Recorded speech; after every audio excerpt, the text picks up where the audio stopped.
Земјоделците треба да прават агрохемиска анализа на почвата. Пред да посадат било каква култура, неопходно е да извршат контрола на плодноста на почвата, бидејќи ѓубрењето со разни препарати може негативно да се одрази врз квалитетот на производите.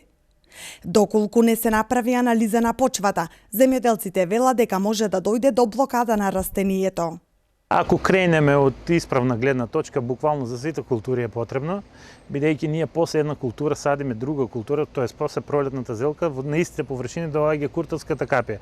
Значи, ако не направиме претходно анализа и не ставиме оноко колку што треба, можеме едниот насадот од зелка, например пролетна, да го блокираме и после не знаејќи што ни се случува, зашто растот не тера, ние да всушност уште ставаме ѓубре кое уште толку го блокира насадот и веќе кога ќе го засадиме вториот насад, да и тој веќе не може да функционира, бидејќи вкупните соли во почвата се толку големи, престанува абсорбцијата на храна и настанува блокадажа на растението. Сведоци сме во последно време дека доста оранжерии, доста посебно тие што не се откриват, го имат тој проблем, па се разни проби се прават, се сади пченка во тие пластеници, само и само да можат тие соли сега да бидат извлечени, значи се губи производство, се губи финансии се губи. Во зависност од големината на насадот, земјоделците препорачуваат 2 до 3 анализи годишно на една површина. Во тој случај тие ќе ги заштитат културите и нема да дојде до загуба на производството. Без анализа, што се однесува до мене, јас не почнав никоја година.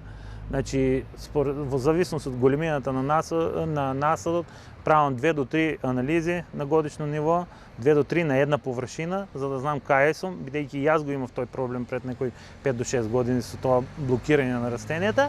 Така да немам таков луксус или таква, не смеам да се луксузирам, да заглавам на основни нешта, за да после, ако се случи и цената биде мала, да буквално морам да банкротирам.